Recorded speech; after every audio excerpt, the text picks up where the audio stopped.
el problema de cómo se está desapareciendo nuestra comida de las mesas cruceñas son factores que debemos analizar. Creo que hemos logrado algo, por lo menos ahora se habla de la gastronomía típica, por lo menos estamos tratando de entrar a otros niveles con nuestra cocina, lo estamos logrando.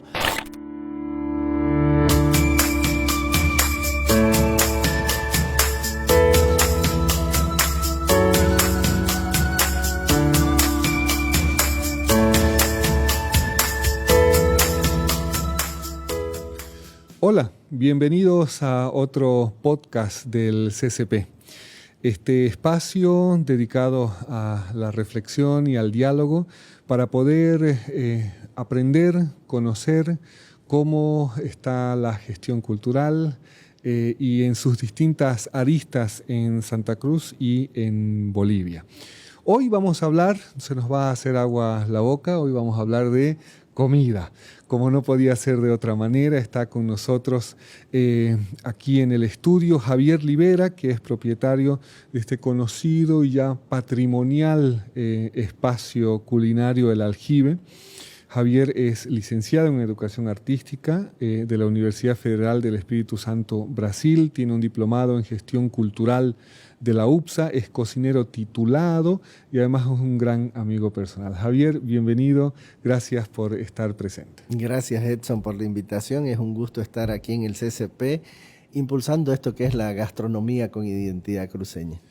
A través de Zoom está con nosotros la profesora Susana Hurtado, es abogada, relacionadora internacional, docente en las carreras de Derecho y Relaciones Internacionales y, por supuesto, con una inmensa pasión por la gastronomía y la historia detrás de los platos tradicionales de Santa Cruz. Ella estuvo con nosotros el año pasado en el coloquio de la gastronomía cruceña y este año, por supuesto, esperamos tenerla nuevamente en nuestro festival gastronómico. Profesora Susana, muy buenas tardes, bienvenida. ¿Cómo está? Muy buenas tardes. Gracias por permitirme estar en este espacio tan maravilloso que es hablar no solo de nuestra rica comida, sino también de nuestra historia. Así es. Javier, has estado detrás de esto junto a la profesora Susana y junto a varios otros impulsores, gestores, ¿no? En el rescate de la gastronomía. Alguna vez decía una historiadora cruceña en algún curso que yo fui, decía, después de dar una vuelta por Santa Cruz, decía, ¿no? ¿Qué van a descubrir los antropólogos, investigadores dentro de 100 años cuando encuentren las ruinas, o dentro de 1000 años cuando encuentren las ruinas de Santa Cruz? Que aquí se comía pollo a la broster, ¿no? Y un poco preocupada porque esta cosa de la comida rápida, que ahora es mucho peor, te estoy hablando de hace unos 15, 20 años, ¿no? Ahora ya hay una diversificación de eso. Y entonces aparecen ustedes también para ese rescate de la gastronomía criolla más básica e histórica de nuestra región. Sí, es verdad, ya son 13 años que cumple el Aljibe ahora en enero y verdaderamente nace a raíz de esa necesidad. Gracias a mi formación cultural, es que viajo por todo el departamento, lo conozco prácticamente todo, y me doy cuenta que en Santa Cruz no hay un espacio donde se pueda conocer la gastronomía cruceña, la gastronomía con identidad cruceña.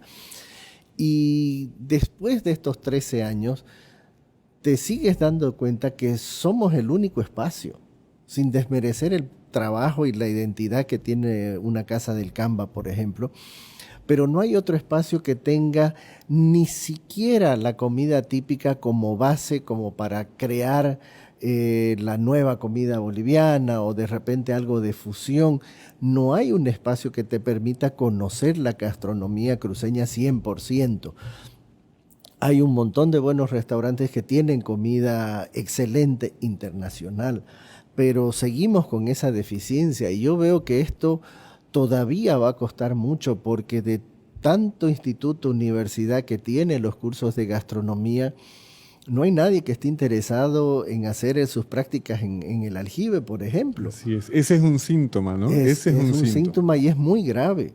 O sea, todos van de todas las universidades, van de gastronomía, van de turismo, hasta de administración de empresas, van a conocer con sus profesores, con sus docentes el aljibe, pero así como que fuera un museo y los museos nunca más se vuelven, ¿no? O sea, vas una vez cada cierto Sí. tiempo, pero no vas frecuentemente. Y pese al interés que le hemos puesto en incentivar a la gente, creo que hemos logrado algo. Por lo menos ahora se habla de la gastronomía típica, por lo menos estamos tratando de entrar a otros niveles con nuestra cocina, lo estamos logrando, pero creo que somos los únicos que seguimos remando solos en cuanto al local con comida. Nuestro movimiento está ayudando a que gente como ustedes se sume a este trabajo, pero creo que todavía seguimos remando solos. Profesora, qué tarea más titánica, pero a la vez, digamos, llena de mucha dignidad el hecho de rescatar esta gastronomía. Nos ha dejado usted muy sorprendidos en la conferencia, en el coloquio que hicimos el año pasado, sobre todo por ese desconocimiento que teníamos sobre la gastronomía, ¿no? Y que usted y otras personas se han encargado de llenar esos vacíos, ¿no? Sobre la historia de la comida en Santa Cruz, que es algo, o en las tierras bajas, ¿no? Que es algo tan básico y que supongo que deberíamos saberlo, pero por alguna razón no la conocemos. Mire, hay muchos factores que inciden para que nuestra memoria no la esté registrando. Por ejemplo, el primer canal que existe para el desconocimiento de nuestra comida está en la escuela. Hasta donde yo me acuerdo que hace 500 años atrás teníamos una materia que se llamaba economía doméstica. Y las niñas, fundamentalmente, como antes eran separados las niñas en un colegio, los niños en otro, pero en las niñas se nos fomentaba la culinaria porque las profesoras, para empezar, eran nativas, eran cruceñas. A partir del año 1985 ocurre un fenómeno social en Santa Cruz. Se nos viene una población que no es nativa, por problemas políticos, por problemas económicos. Santa Cruz empieza a convertirse en aquel crisol de la bolivianidad en que recibe a cualquier cantidad de venidos, no solamente nacionales, sino también extranjeros. Por lo tanto, nuestra comida sufre un cambio, no diría una agresión, un cambio en el cual empiezan a abrirse restaurantes para aquel gusto que es muy distinto al nuestro. Primer factor. El segundo factor va a venir con una revolución dentro de la matriz educativa, en la cual sigue nombrando la culinaria propia del lugar. Otro factor es que al venirse esta cantidad poblacional no nativa, se van a abrir espacios como más de 30 mercados en los cuales las servidoras de comida son de identidad distinta a la cruceña. Entonces se va a proliferar una, pero muy surtida variedad de comida de todos los lados de Bolivia, pero la nuestra va a quedar prácticamente sepultada. ¿Por qué? Porque nuestras mujeres no van al mercado a cocinar.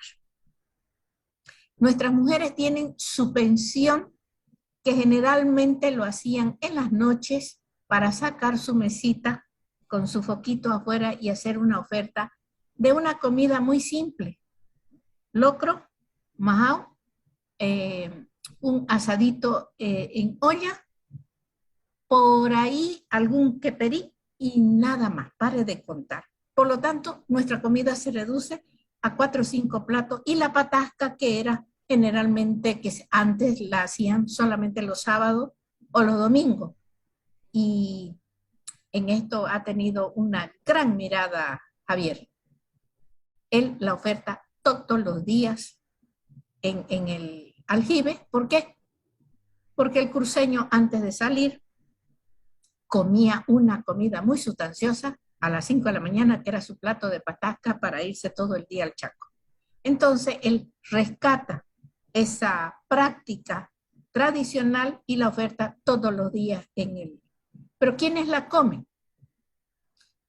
Los mayores de 50 años, porque hay un fenómeno de la globalización y de la tecnología en el cual está muy asociado con aquellos valores sociales que se dan a través de la globalización, en que, por ejemplo, el estatus social va a subir, entre comillas, si se come una hamburguesa, mejor si es de una transnacional.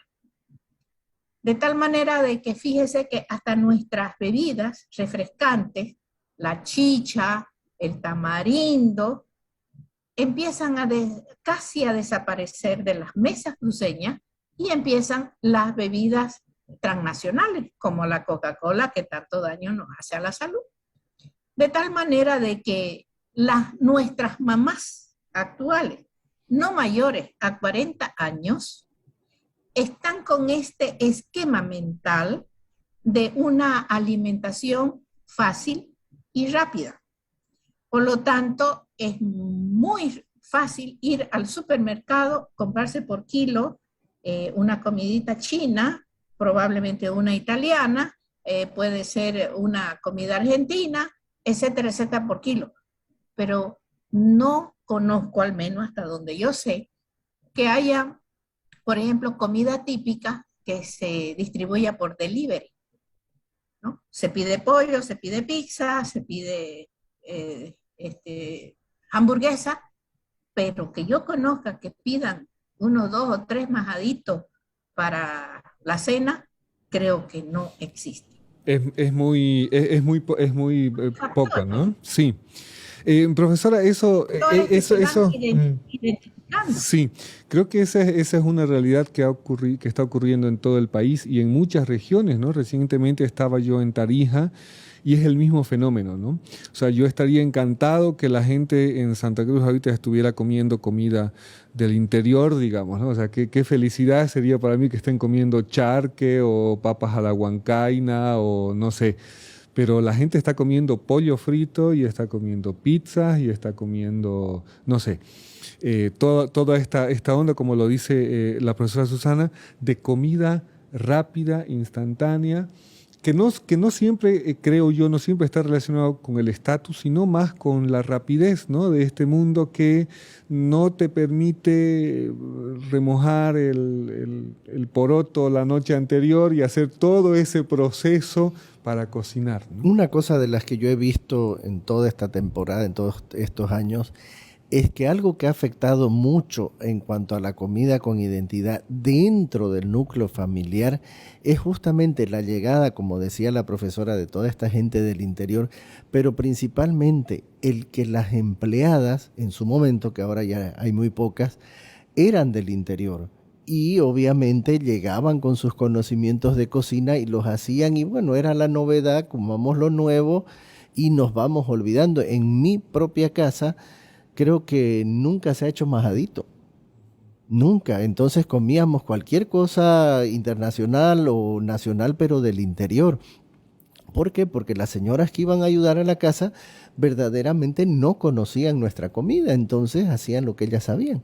Entonces ahí viene toda una generación que se ha criado sin saber qué es lo nuestro.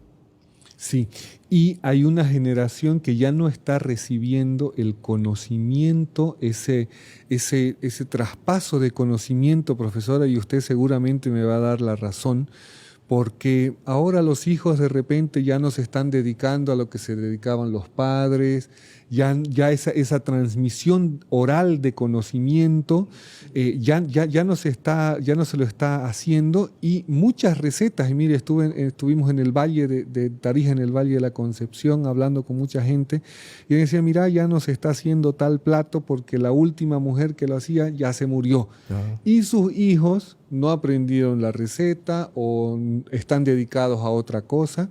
Y entonces tenemos una cosa maravillosa de nuestro patrimonio gastronómico que se pierde definitivamente porque esa transmisión de conocimiento no se da, profesora.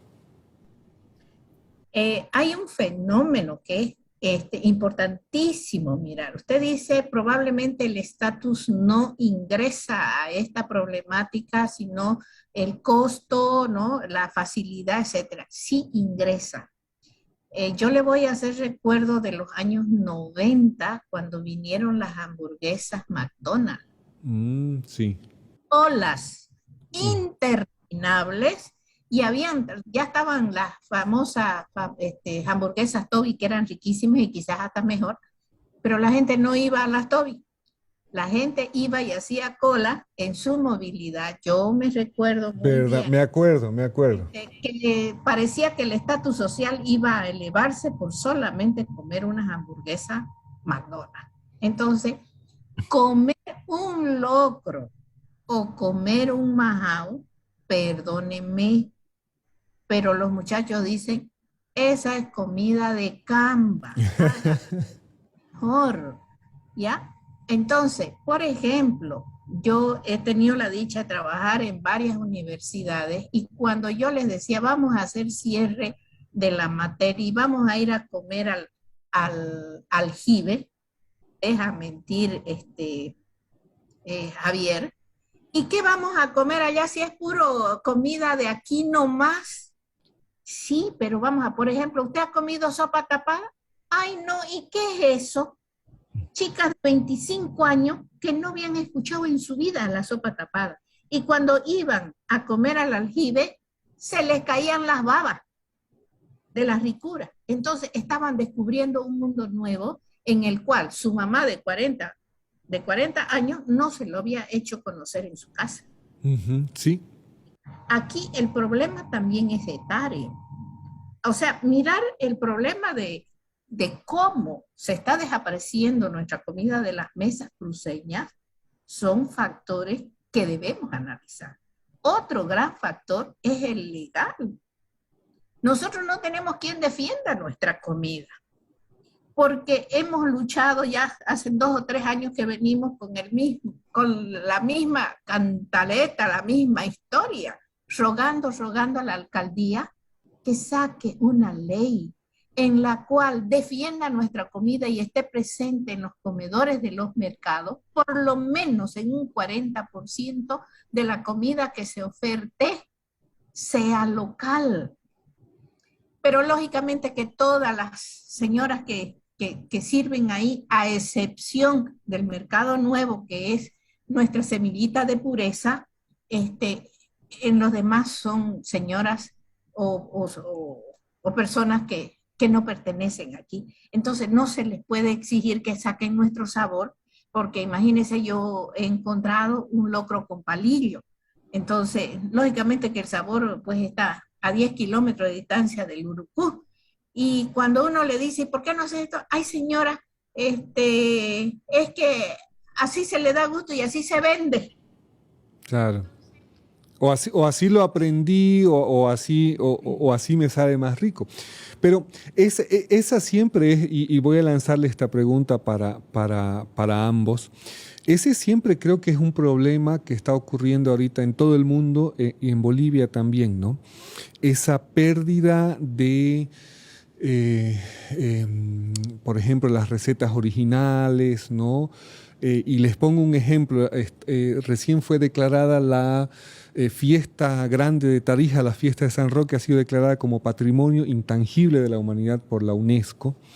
Y el año que viene se va a hacer la fiesta. Y una de las quejas que había, yo estuve participando en la última etapa de este proyecto, y había alguien que se quejaba y decía, no, es que ahora ya no, los chunchus ya no bailan como se bailaba antes, ¿no? Y lo mismo que dice la profesora, no, ahora le echan palillo, o ahora le ponen, no sé, pues papa al majadito, o alguna cosa así, ¿no? Y han habido muchas de estas quejas. Entonces, por ejemplo, en el Carnaval de Oruro hay quejas sobre cómo se están cambiando los trajes, ¿no? Y alguien decía, no, hay que hablar con la UNESCO y hay que prohibir y hay que hacer una ley y hay que hacer... Lo cual para mí no tiene mucho sentido porque uno no puede meterle a la cárcel a una persona porque le pone palillo al majadito, ¿no? Entonces, ¿qué es lo que dice la UNESCO? Dice, registren cómo es, cómo fue, porque esto ya no va a volver. Las generaciones van a cambiar, los tiempos van a pasar, y la comida, la danza, lo que usted quiera, va a evolucionar y va a cambiar, ¿no? O sea, ese es un hecho indiscutible. Ahora, también la UNESCO dice, no podemos petrificar, digamos, ¿no? Las cosas y hacerlas inamovibles, ¿no? Porque al final de cuentas, estos chicos chunchus, por ejemplo, volviendo al tema de Tarija, van a bailarlo dentro de 20 años distinto y dentro de 30 años lo van a bailar distinto, ¿no? Y ese patrimonio va a cambiar, pero lo que hay que hacer es registrar, es hacer, utilizando la tecnología, esas cosas, ¿no, Javier? Obviamente el registro es súper importante y principalmente en lo que es gastronomía cruceña, la profesora es testigo y no hay casi nada. Pero una de las cosas que igual pasa, lo que estás refiriéndote al folclore, igual pasa en la gastronomía, pero se debería incentivar a mantenerlo 100% tradicional, porque obviamente viene con el tiempo y va a ir evolucionando, va a haber una fusión, va a haber intercambios de conocimientos, igual como lo hubo a un comienzo con nuestra cocina. Y eso obviamente no se puede parar, como lo dices, tiene que ser parte de la evolución de todo lo que va a ser la gastronomía. Creo que es muy válido, pero también se tiene que incentivar para que se siga haciendo el rescate 100%. Y creo que eso es muy necesario para no perder nuestra identidad con la fuerza que siempre la tuvo. Principalmente en Santa Cruz, creo que en el interior del país se mantiene mucho más, hay mucho más orgullo de lo que uno es. Hay un arraigo, una relación directa con la comida, ¿no? Sí, ¿no? Y con la vestimenta y con todo, digamos, ¿no? Ves mucho más moda con aguayo que ver con algún tejido de aquí, digamos. Y lo mismo pasa con la gastronomía. Vos vas a cualquier lugar del país y a cualquier hora, inclusive en grandes boliches en la noche, encuentras comida del lugar. Pero aquí nos falta mucho más apego a lo nuestro. Uh-huh. Profesora, ¿qué piensa lo que le decía? Este cambio inevitable a través de las generaciones, de todos los aspectos de la sociedad, la comida incluida. Ya, cuando nosotros hablamos de la creación de una ley de que proteja por lo menos un 40% de nuestra comida, no está la visión de una sanción. El sentido de pertenencia que tiene cada ser humano con la tierra que lo acoge, eso debe, si bien es cierto, no se va a permanecer intacto, que van a haber modificaciones. Por ejemplo, con Javier hemos encontrado 19 variaciones en el locro, 8 variaciones en el majao. Es señal de que hay evolución, donde hay vida, hay evolución. Pero vamos a mirar aquí cerquita lo que ha hecho Andrés Ugaz en Perú. Es un gran luchador de la identidad de la comida peruana. Y ahorita es un boom a nivel universal la comida peruana. En cualquier lado se está pidiendo un ceviche. ¿Que podrá tener 1000 variaciones el ceviche? Sí, pero sigue siendo la base, la receta tradicional.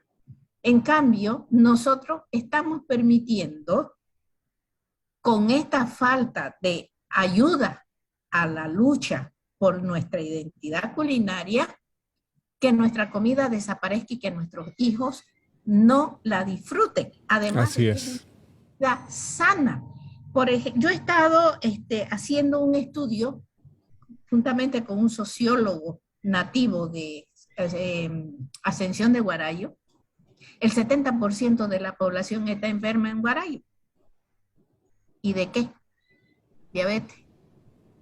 El cambio de la comida está haciendo un gran daño a pueblos que tradicionalmente han tenido su comida y que ahora están desapareciendo. Ahorita el Guarayo ya no tiene su pescado sancochado. Ahorita está su pollo a la broster y entonces está comiendo grasa pura. Está comiendo papa frita que se llama papa cáncer. Entonces, probablemente Javier y yo no tengamos la fuerza suficiente como para hacer una lucha en la cual los jóvenes digan en forma consciente, yo no como esto porque dentro de 40 años yo voy a ser un anciano. Y nuestros abuelos se han muerto de 99 años más sanos que nosotros y ya se han muerto por viejos, pero no por enfermos. Y todo hace lo que comemos. Coincido plenamente con lo que dice Javier. Hay evolución, la entendemos, se la debe aceptar. Miremos, por ejemplo, la alimentación japonesa. Sigue manteniendo la base que es los alimentos cocidos al vapor. Podrá haber 1000 transformaciones. Ahorita los jóvenes están tan tecnologizados, están dentro también de la globalización, pero el japonés sigue firme en su alimentación base. Entonces, no estamos pidiendo de que se elimine toda la comida rápida, porque no lo vamos a lograr. Tampoco vamos a crear un nuevo gusto en los jóvenes, pero por lo menos hay que empezar a enseñarles. Una anécdota bien cortito. En un junte de unas fraternidades, todo mundo estaba haciendo el churrasco. Y entonces una señora dijo, yo les voy a hacer un locrito de charque. Y las demás señoras saltaron, pero no estás loca, ¿cómo vas a hacer un locro habiendo churrasco? Todo el mundo se va a ir al churrasco y lo va a dejar tu loco. Y había un chico que la señora logró hacer el locrito y el chico fue y pidió un tenedor para comer el locro charque. A ese extremo se llega. El niño tenía 6 años y él estaba pidiendo un tenedor para servirse el locro. ¿Qué tal? Entonces, es una realidad dura la que estamos en nuestras casas. Y hay que seguir con esta batalla. Creo que es muy ponderable además lo que hace profesora Javier, todo este tema del rescate, ¿no? Y bueno, este año vamos a tener nuevamente nuestro festival gastronómico aquí en el Centro de la Cultura Plurinacional, enfocado en Santa Cruz, en la comida típica, en la comida con identidad, como bien lo han dicho ustedes, y bueno, esperamos tenerlos también en este espacio. Se nos acabó el tiempo. Muchísimas gracias por habernos acompañado en nuestro podcast del CCP, esta vez hablando de gastronomía de Tierras Bajas de Santa Cruz. Javier, muchísimas gracias. Gracias, Edson, y bueno, nos veremos para planificar el próximo encuentro. Así es, profesora, esperamos tenerla nuevamente aquí en el CCP, en nuestro siguiente festival gastronómico. Muchísimas gracias por habernos acompañado. La agradecida soy yo y, si Dios lo permite, con seguridad, firme al pie del cañón. Muchísimas gracias, amigos. Gracias por haber estado en este podcast. Volveremos con otro episodio muy pronto. Muchísimas gracias.